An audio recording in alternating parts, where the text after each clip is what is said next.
Ready कर। तो doctor Yogesh कौशल साहब आए और कुशवाहा जी की बहुत सारे आपके पास यादें हैं, बातें हैं।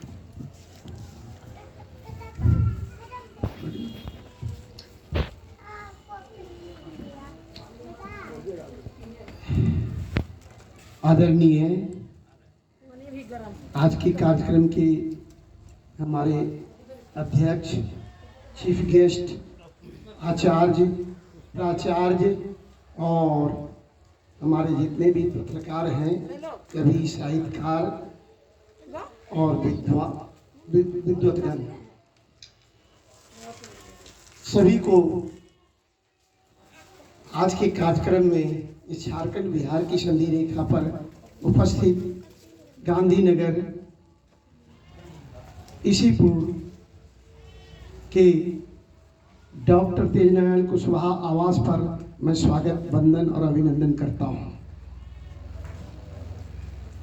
आज जैसा कि हमारे आदरणीय गुरुदेव तेजनारायण कुशवाहा का जयंती है और इस जयंती के शुभ अवसर पर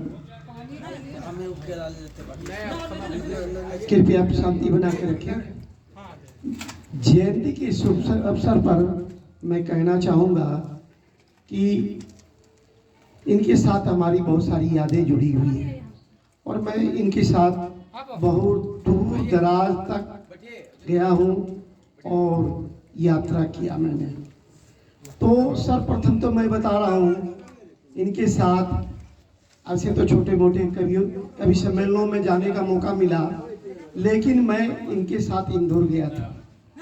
उस टाइम में इंदौर गया था।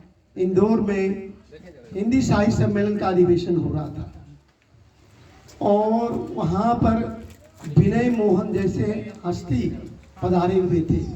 एक से एक साहित्यकार लोग हिंदुस्तान के, जिसको कि हम लोग पुस्तकों में पढ़ते हैं, जिनके निबंध, कविताएं, आलेख पुस्तकों में पढ़ते हैं, उनकी वो ऐसे सब विद्वान और प्रोदा लोग उस सम्मेलन में आए थे, हिंदी साहित्य सम्मेलन में, कि उसका वर्णन नहीं किया जा सकता। कम से कम 200-300 से कम विद्वान नहीं थे और यह सौभाग्य मुझे आदरणीय गुरुदेव डॉक्टर तेजनारायण कुशवाहा के सानिध्य में जाने का मिला और उसी दरमियान में हम लोग वहाँ से लौटे, प्रयागराज संगम पर का दर्शन किए, उज्जैन का दर्शन किए, महाकालेश्वर का दर्शन किए और इसी तरह हम लोग तीर्थ करते हुए आए अपने आवास पर।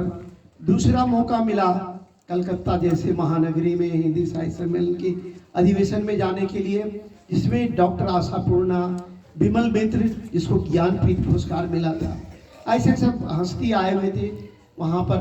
तो आदरणीय गुरुदेव के सानिध्य में मुझे कलकत्ता जैसे महानगरी में जाने का मौका मिला और ऐसे ऐसे हस्तियों से हमें भेंट हुई।